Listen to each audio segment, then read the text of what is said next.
You wouldn't put a square peg in a round hole, so why would you deploy a traditional firewall in a modern decentralized network? Firewalls have new requirements for businesses leveraging SaaS-based applications and public cloud platforms like AWS, Azure, and Google Cloud. We're in the cloud generation now, so your firewalls have to be engineered to fit right in. Reclaim your cloud network. Try a Barracuda Cloud Generation Network or application firewall free at barracuda.com/firewalls.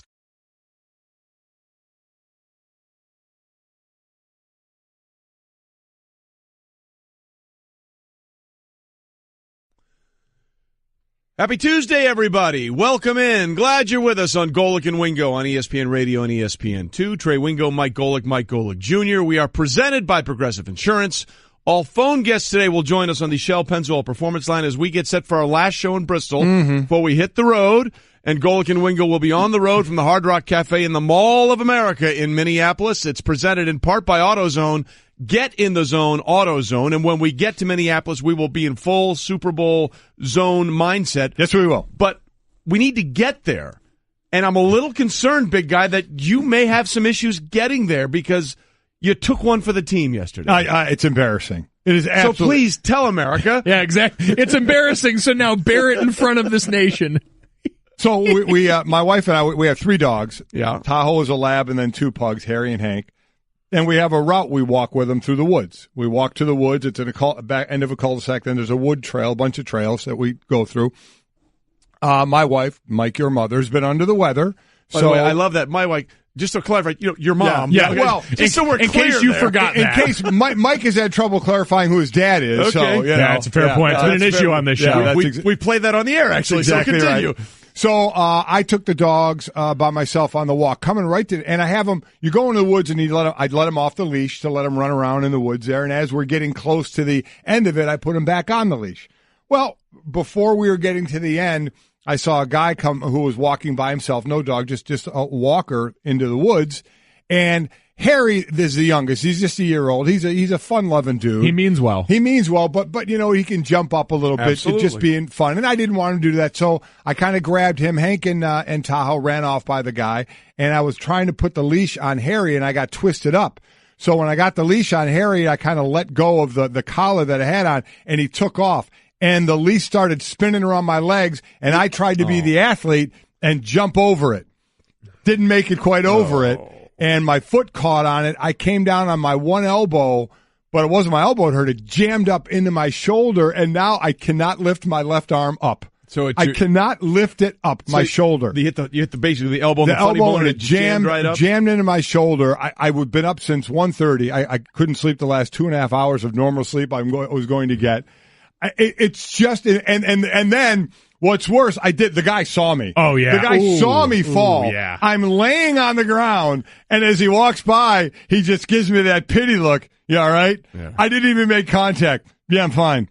Got up, and I was just going, nothing to see here. My shoulder hurts so bad right now. See, this is the rule. Never think you're the athlete. That's how I've lived my life. Unbelievable. Get you into trouble. That's how I've lived my life. I'm laying in bed going, I've already got 3 workouts planned at one of the Minnesota Orange Theory fitnesses, and I've got the plan in between all the stuff we're doing. I can't even lift my arm. Yeah. So I'm hoping another day it starts to heal up a bit, or in 2 to 3 weeks. I think at this point your workout should be walk and chew gum. Unbelievable. Unbelievable how embarrassing that was. You know what? I know your birthday's a while off, so I think next week I'll just go and buy the Life Alert pendant now and get this out of the way. I'm just imagining you as like whatever the outdoors version is of the Life Alert commercial. I'm waiting for that. Yeah. But we hear Golic say, I've fallen and I can't get up. I can't get up. That's what we're readily approaching. Getting that text message. I was sitting around yesterday, and in our family group chat, I get that text message from my mom, your dad fell in the woods by himself. Like, what a humbling moment where I have to start registering that as a reality because, listen, you're not a spring chicken anymore. I understand you're only getting older as the passage of time really starts to stack up here, and so I have to start worrying about these things with you. So we're going to get you a couple of those mats at home in the shower with the little grips on it, maybe a guardrail going into the stall for you. I'm going to help you out. We're going to get you through this. I'm so glad we're off to a happy, enjoyable start here at Golic and Wingo. Listen, we got a lot to get through today. Adrian Wojnarowski dropped another one on us yesterday. Yes, he did. Blake Griffin, of course, the big trade. We'll get into that in a little bit. He'll join us at 7:30. NFL Commissioner Roger Goodell will join us at 8 o'clock. Now, every year at the Super Bowl, he gives his State of the League address. He's going to give that Wednesday, and that'll actually be live for you on NFL Live when that happens. So we'll get a sort of a preview of the State of the League. Yeah, I mean, there are a lot of questions we have for Roger, and we're thankful that he's coming on, and we're looking forward to asking him and hearing his answers to some of those questions.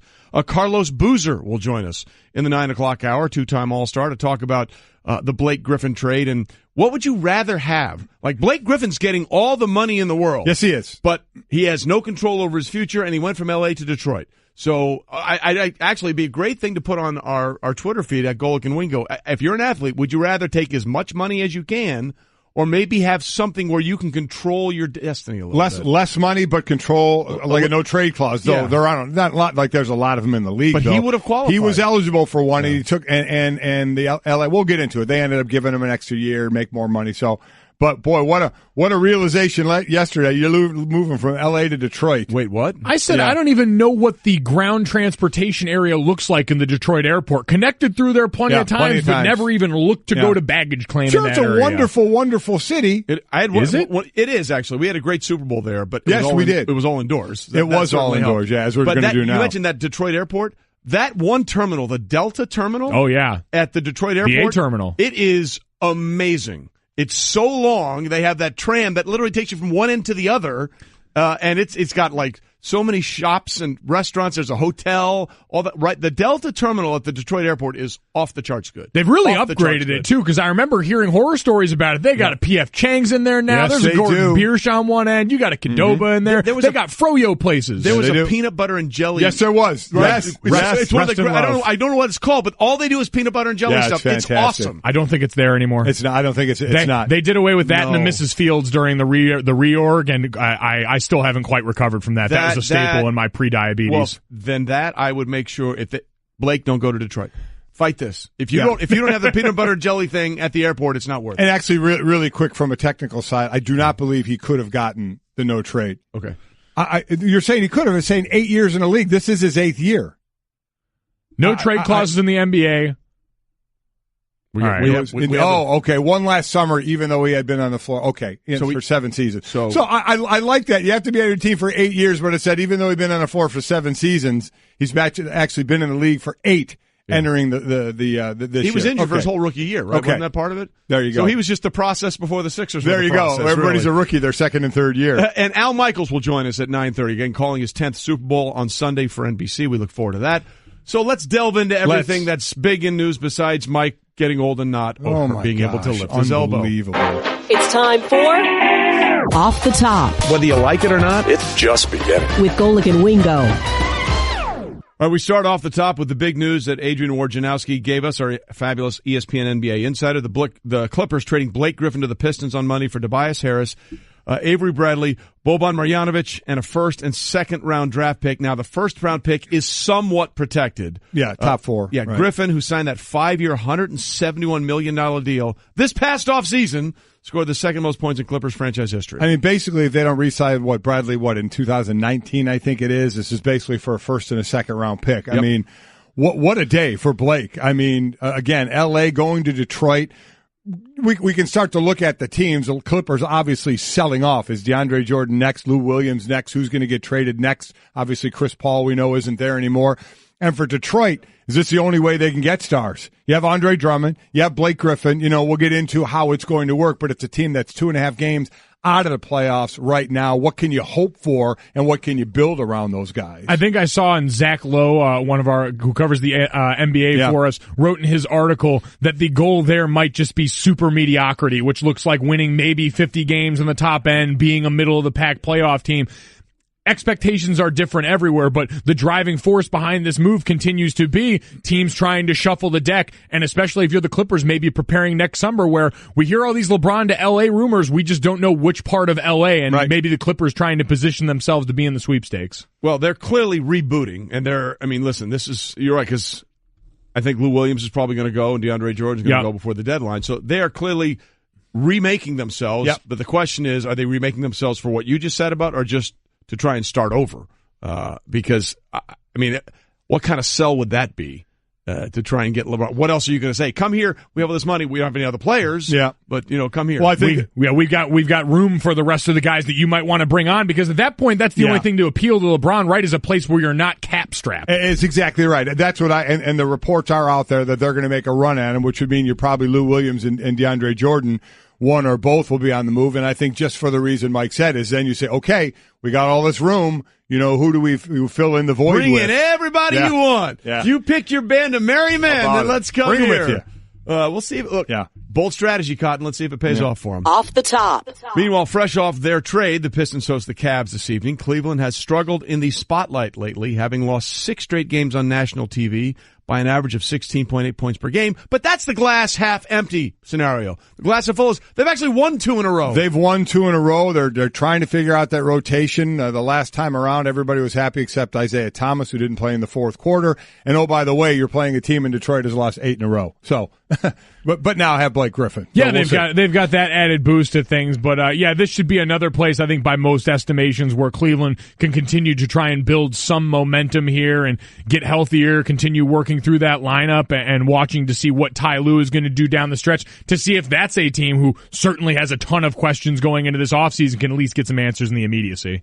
Well, look, the interesting thing in this trade with Blake Griffin and the Clippers and the Pistons, both the Pistons and the Clippers sit in exactly the same spot in their respective conferences. They're both one slot out of the playoffs right now. We'll see if that moves in either direction for either one of these teams after the deal. Off the top.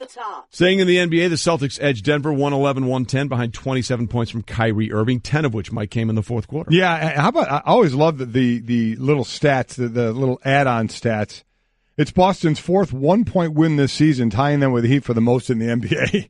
And Kyrie Irving averaging 27 points per game in those 1-point games, so he's doing pretty well. But that's always an interesting little stat. But Irving, the key there, Irving 27 points and not on the shelf. He's missed had the shoulder, so you got to keep an eye on that if that comes back to make sure, obviously, everybody's healthy for the playoffs. Yeah, and we've seen Kyrie's heroics during the game. Yeah. Those highlights against Steph Curry are going to carry and play for a while now, but for a team that makes its hay on defense, you would understand the penchant for close games. We remember even during that hot streak to start the beginning of the season, we said offensively they were still really limited at that point, and you could border on deficient, and that's why that streak ended, and eventually they leveled out a little bit. So these games are going to be close, but Dad, you know this. I mean, you stack up enough instances of having success in those games where it can go 50-50, and mentally that builds a cachet for you going forward that can be really beneficial when it gets to the time of year when the games start to really count for Belief something. is a powerful thing. Repeat that stat one more time for people that didn't hear it.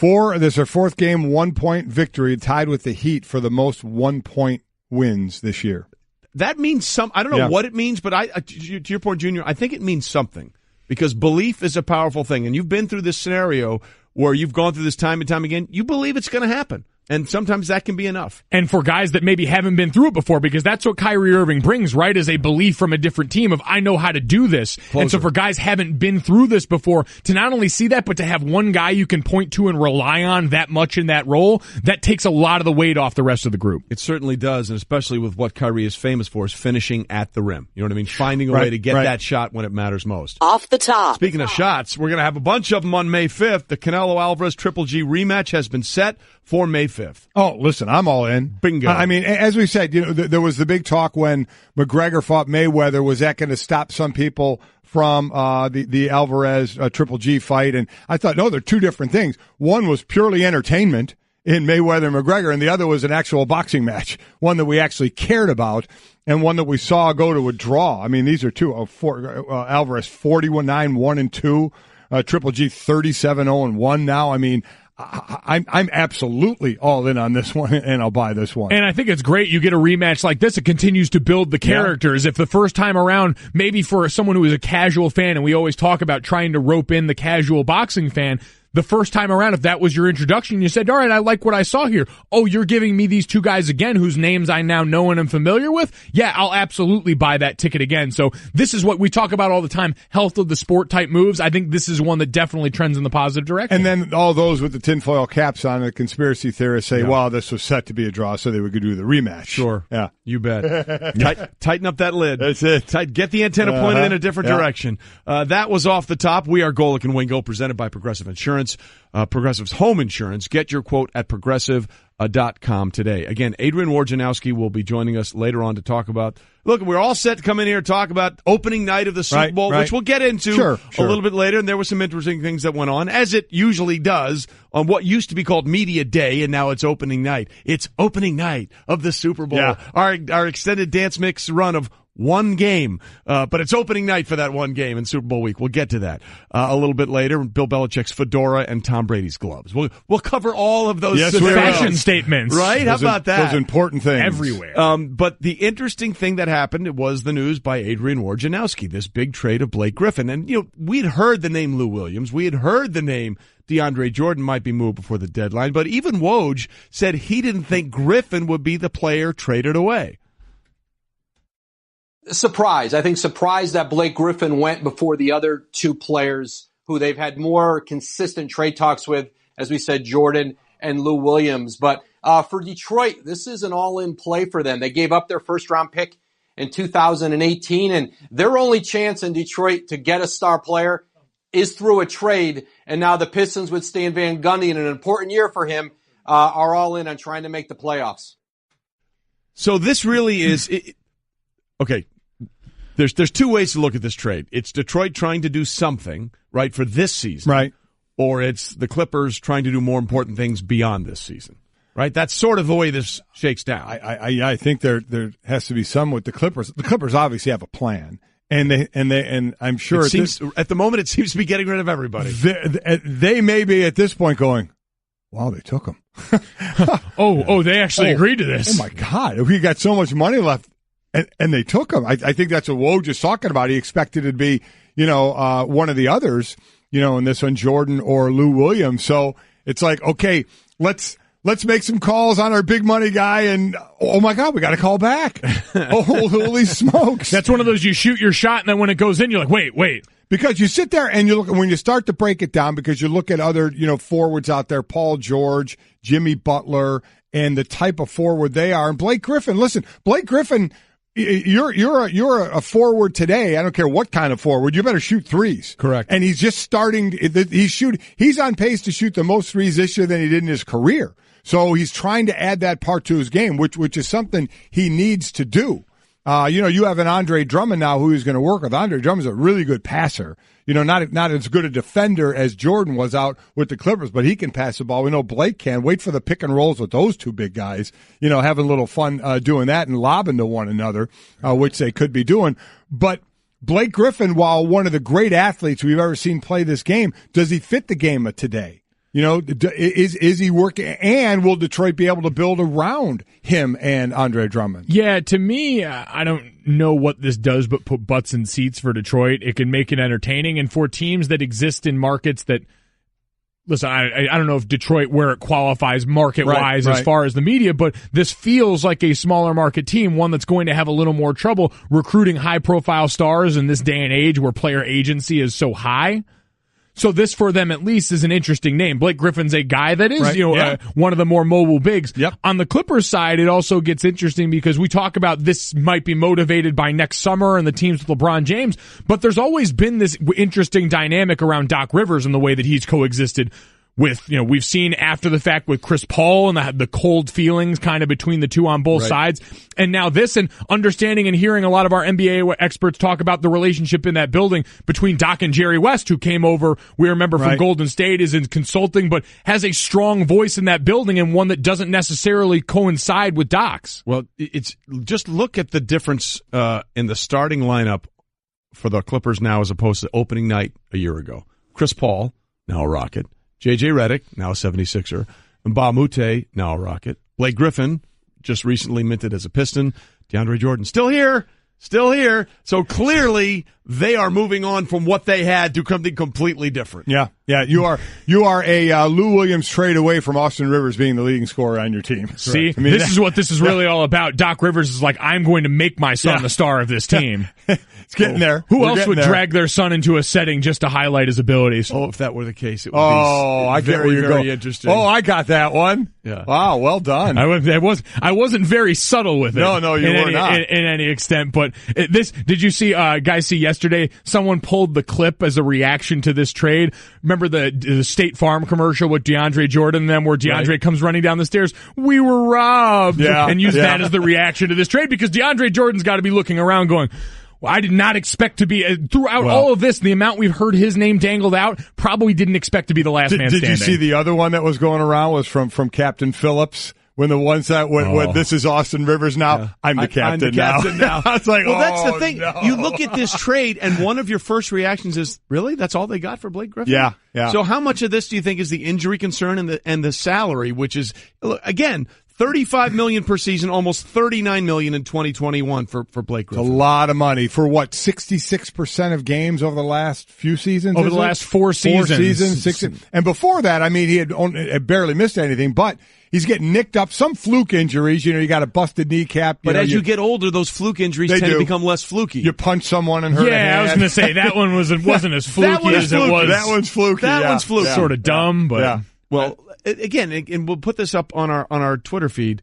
Would you rather have the money? Because he's making a ridiculous amount of money. What, $171 million was it? 171. Or should he have controlled it? Or should he? Would you rather have a little more control? Yeah. And I'd be curious because, look, I'm sure he'll find a wonderful time in Detroit. I've been to Detroit. I've had fun. Detroit is not Los Angeles. No, it's not. For a lot of reasons. They're very different. That doesn't mean they're bad. It just means it's very different. Mm-hmm. And if you're used to being in L.A., doing the commercials, having all that kind of stuff, how that's going to play in the Motor City might be a little different. We better tiptoe about that, or we'll all be getting texts from Jamel here in a little bit. Yeah, exactly. It's Detroit versus everybody. Yeah. Her and Jalen be coming at us strong real quick if we're not careful. I'm not saying it's bad. I'm just saying it's not different. L.A. Yeah, it's not L.A. It's not LA. I'm just saying we had a choice between the Hawaii Bowl and the Motor City Bowl my freshman year, and I'll let you know which way the locker room swayed on that one. Yeah, Mahalo. Yeah, exactly. So anyway, we'll get through this again. Woj will join us at 7:30. Jamel, don't starting already. Yeah. Stop that now. But it is an interesting question. Would you rather have all the money or some control over where you might be able to? Because there's a lot that goes on there. So hit us up on our Twitter feed at Golic and Wingo. We'll continue to talk about that throughout the show. And again, Adrian Wojnarowski will join us at 7:30 Eastern, just about an hour for now. What did you say to me? Okay, what do I got to do? That's our behind the scenes communication right here. I have no idea what he's saying to me. All right, read the teas and do the read. That one was for me. Yeah, exactly. Yeah. This is the behind the scenes communication right here. If you ever see, if you're watching on TV, Trey blankly staring off into space, that's actually a conversation he's having with the producer, Dan. There you go. Just so you know. Okay. Hey, coming up, there's never a wrong time to do the right thing, or is there? First, though, wait for it. We all have goals in 2018. You can only achieve them if you're well rested, and thankfully, Casper Mattress can help you get a great night's sleep. The Casper mattress has a unique combination of foams that provide the right pressure relief and comfort. And thanks to the breathable material, you're guaranteed to sleep cool. Start your year off right with a guaranteed great night's sleep every night. Get a Casper. Try yours for 100 nights in your own home with free shipping and returns. Go to Casper.com and use the code WINGO to save $50 on the purchase of your select mattresses. That's Casper.com, code WINGO. Terms and conditions apply. Back with more after this.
Golic and Wingo with you on ESPN Radio and ESPN2, presented by 1-800-Flowers.com. Right now you can get 12 multicolored roses for only $19.99 or double it to 24 multicolored roses for only $10 more. To order, go to 1-800-Flowers.com/ESPN. And there is going to be a change, guys, in the way one team presents itself in Major League Baseball, starting in 2019. The Cleveland Indians, in consultation with Major League Baseball and Commissioner Rob Manfred, have announced that the team will discontinue the use of their divisive logo on their uniforms of Chief Wahoo after the 2018 campaign. The decision was made mutually by Major League Baseball and the team, which had been working together to come up with an appropriate timeline and solution as this issue gained steam over the recent years. And here's the quote from Major League Baseball Commissioner Rob Manfred. Major League Baseball is committed to building a culture of diversity and inclusion throughout the game. Over the past year, we encouraged dialogue with the Indians organization about the club's use of the Chief Wahoo logo. During our constructive conversations, Indians owner Paul Dolan made clear there are fans who have a long-standing attachment to the logo and its place in the history of the team.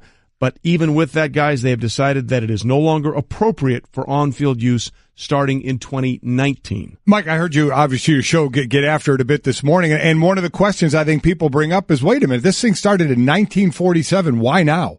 Why now with the issue all of a sudden with the Chief Wahoo? Yeah, it's amazing how we sort of use sports as this area where we insulate ourselves from the progress of the rest of society. Like, there were a lot of ways in which racism was very casually woven into society back in the 1940s. I mean, hell, the 1940s had one of the most seminally racist moments in World War II as a world event going on at the time that tried to dispel a lot of this. You had people drinking out of separate water fountains back then. You had all of these things that over the course of time we looked at and said, you know what? That's not right. Some things don't age well. We probably shouldn't do that.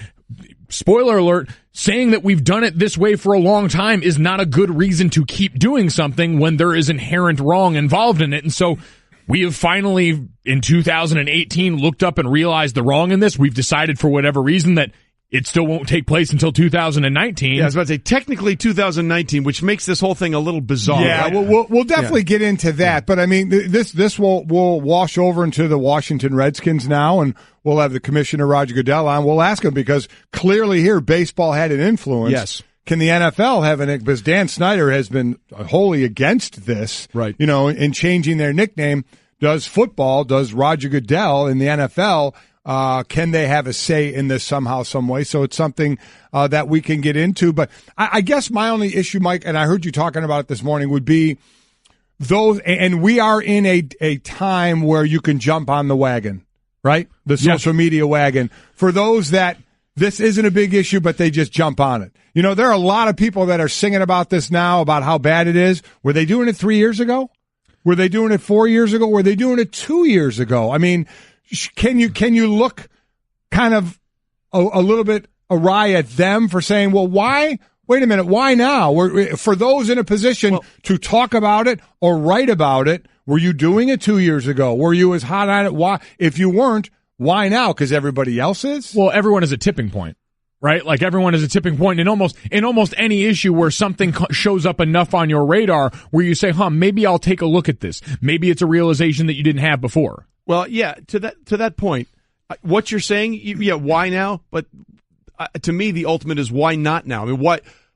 Just because we finally got there doesn't mean that we're wrong to not finally have gotten there. Right. You know what I mean? Oh, yeah, no. I think that. Don't get me wrong. Yeah. It going away doesn't affect me one bit. Right. I'm still going to watch the Indians because they don't have Chief Wahoo on it. Do you think people are going to stop? I mean, I don't know why you would. So it makes no difference to me whether they get rid of it or not. I mean, to me personally, it was brought home. I can't remember where I saw this, but it was on the website somewhere where at the Indians home opener a couple of years ago, they actually had some Native Americans go in there outside the stadium, and people were walking onto the field, and they were dressed in the full headdress, right. And they literally put red stuff on their face, had painted their mouths a lot bigger so they had the big teeth like right. Chief Wahoo, and there was a huge discussion between some of the fans dressed like this and the Native Americans saying, you realize what you're doing is characterizing an entire race in a really discriminatory way, and seeing that juxtaposition, I was like, Yeah, that's not right. When it's put in front of you, actually, in fact, the look. One of those confrontations, actually, one of the guys, I'd love to try and find that story. He came to the realization, I probably shouldn't be doing this now. It's one of those things that it just seems so painfully obvious at this point, because I look at Chief Wahoo and people say, well, it's been that way for so long and we identify with all these positive factors about it. The first thing that anybody will tell you in law school is the worst argument you can make is, it's always been done that way. But we look at it now, can someone look at Chief Wahoo and tell me that was drawn with the idea of making Native Americans happy? That was drawn to be some sort of compliment to Native Americans. Like, oh yeah, look at all these positive qualities we're trying to draw out about you, about the way that we perceive you. Because caricatures have been a part of racism for a long time. Go look at any sort of early Looney Tunes cartoon. Yeah, go ahead and listen, if you want a history, go and Google Lazy Town and go down the rabbit hole that takes you, and let me know if you'd be comfortable seeing those images on a jersey, on a baseball cap. Let me know if you'd be comfortable seeing some of the racist propaganda from World War II, where you had yellow bucktooth figures designed to represent Asians. All those things. Would you be cool seeing that in a jersey? No. Just because you've normalized this doesn't mean it's okay, and it's not about a number of people that are offended. It's about, this is not a thing that was meant to be complimentary to this whole group of people. So on the other side of it, and I'll go devil's advocate, because again, I don't care if it goes away. It doesn't change my, love to watch the Cleveland Indians play and try and, win that World Series. So I'm fine with it either way. How much should Native Americans be involved? You go to the Washington Redskins, what was it, 2016? Yeah, there was a study in 2016 in the Washington Post that essentially said that 9 in 10 Native Americans say they're not offended by the Washington Redskins name. So that was a new poll in the Washington Post of a survey of 504 people across every state and the district. So should that have an effect? Or should you be able to look at something and say, well, that's racist. We don't need to hear from the people that supposedly it's offending to say it's racist. But what if, well, what if I'm asking, Native Americans, 9 out of 10 said, doesn't bother me. So if they're saying that, should it bother us? I look at it like this. Would you walk up to a Native American person on the street and go, hey, what's up, Redskin? I would not. No. So why would you do that as a team name in a sports team? You would acknowledge that in a person-to-person setting, it would be a slur. It would be something you probably wouldn't throw somebody else's way. I feel weird even saying it. It feels even more wrong saying it in that regard in this setting on radio, and yet we casually do it with the name of a sports team almost every day in the name of it being a part of the NFL. Because people don't associate it with walking up to a Native American and say, hey, what's up, Redskin? And they're talking about, well, when we say that, we're talking about football players on a field. But I'm just telling you, I'm just saying that's the thought process of people. I'm not talking about Native Americans here. I'm talking about the players that they're representing the Washington Redskins. So in their mind, but I'm just saying. Oh no, I get in their minds, they're not walking up to a Native American and saying that to his face. Well, but again, his or her face.